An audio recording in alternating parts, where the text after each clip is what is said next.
Labdien, mani sauc Jānis Dzirkalis, un es jums pastāstīšu par savu maģistra darba tēmu. Ņemot vērā 2007. gada pasaules datus, muguras smadzeņu traumas gūst pasaulē vidēji 23 cilvēki gadā uz miljonus iedzīvotājiem. Tad, ja mēs pieņemtu Latvijā, ka ir aptuveni 2 miljoni, tad tie būtu 46 cilvēki gadā. Un tad mans projekta mērķis ilgtermiņā būtu atrast piemērotu metodi, kā šos bojājumus ārstēt un tieši novērst pēc tam, kad viņi ir radušies, kad respektīvi ir guvuši traumas. Īsumā pastāstīšu par neironu uzbūvi. Noteikti jūs no vidusskolas jau daļu atceraties. Šī ir pati šūna. Šo vārdu atcerieties, tas ir aksons, tas ir izaugums no neirona, pa kuru tiek pārdots elektroķīmisks signāls. Šis signāls iet vienā virzienā, un tā mūsu šūnas neironi komunicē. Tad šī ir viena šūna, šī otra, un signāls vienā virzienā visu laiku tiek nodots no vienas šūnas tālāk uz nākošo. Un atgādināšu, ka šis virziens ir tikai vienvirziena, viņš nevar nākt tā kā uz pretējo pusi. Tālāk mūsu nervi ir izkārtoti tā kā no smadzenēm, pa muguras smadzenēm un uz mūsu ekstremitātēm. Viņiem arī ir tā kā virziens, viņi no smadzenēm iet uz, pieņemsim, kājām un atpakaļ.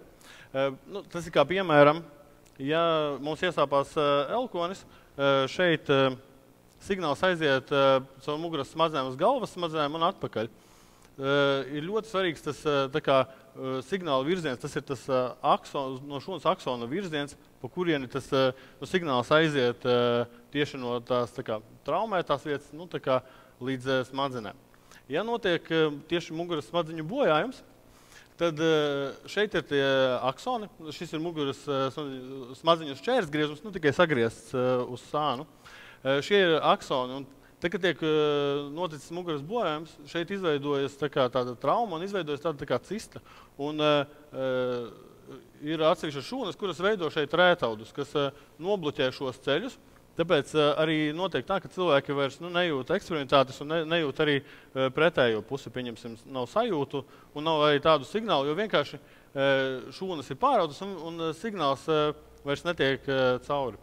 Šī brīža situācija pasaulē cilvēki var uzaudzēt neironu šūnas, bet, kā redzat, viņas ir ar haotiskiem aksoniem. Un iedomājieties, ja jūs tagad šādu kaudzīti transplantētu tur, kur šie aksoni aug uz visām pusēm. Jūs jau nevarat paredzēt, kur tas signāls aizies. Varbūt viņš tikpat labi var aiziet arī atpakaļ. Un tāpēc mans galvenais pētījuma mērķis ir tieši šī posmā uzaudzēt nervu šūnas ar konkrēti virzītiem šiem aksoniem. Ideālā gadījumā būtu šūnu kultūra, kur augtu visa vienā virzienā. Un tad mani pētījuma uzdevumi ir 4 uzdevumi. Pirmkārt, in vitro izaudzēt cilvēka neironu kultūru. Šo es darītu Stradiņu universitātē, šūnu transplantācijas centrā. Tad tiktu pasūtītas no Amerikas speciālas nervu šūnas, no šūnu bankas, kas būtu starpneironi, kas ir tieši muguras smadzenēs, kas varētu pildīt to funkciju, starp posms, starp to augšu un apakšu, starp virs bojātās vietas un zem bojātās vietas. Tās šūnas, kad šūnas tiktu piegādātas šeit, tad tajā šūnu transplantācijas centrā viņas tiktu izaudzētas, tad notiktu otrais posms. Ir speciāli izstrādāts tāda kā barotne, kurā šūnas tiktu ievietotas, un šeit ir tādi kā celiņi, kas ir veidoti no zelta. Un tā šūnas, te ir tā kā kanāliņš starp šīm divām piltuvītēm.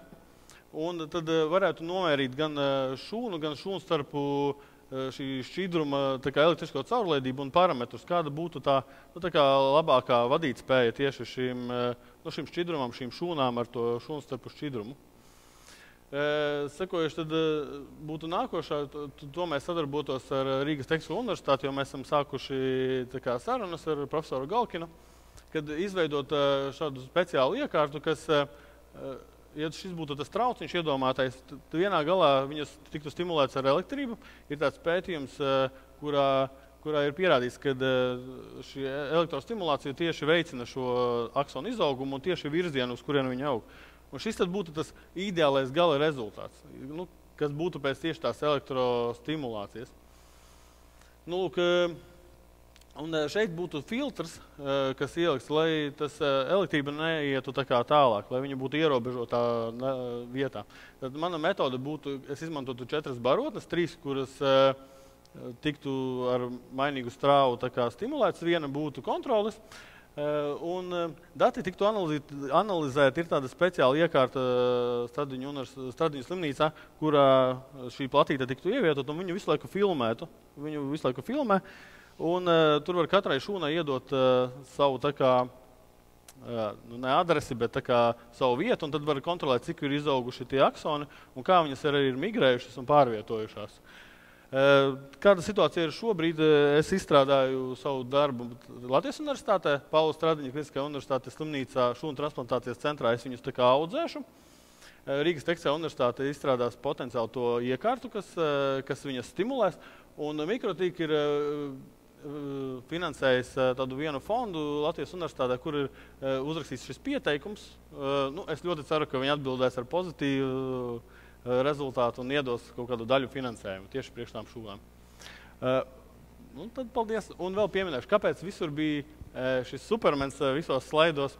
Ir tāds ļoti populārs aktieris Kristofers Rīts, populārākais Supermens, kas ir bijis. Es pabeigšu tikai vienu. Kurš arī, diemžēl, jājot ar zirgu, ir nokritis un salauzis savu kaklu. Un tad es ļoti ceru, ka pēc gadiem 10 mūsu latviešu bāliņi arī varēs palīdzēt tādiem Amerikas supermeņiem, kuri kādreiz kaut kur nokrīt un satraumējās. Labi, paldies!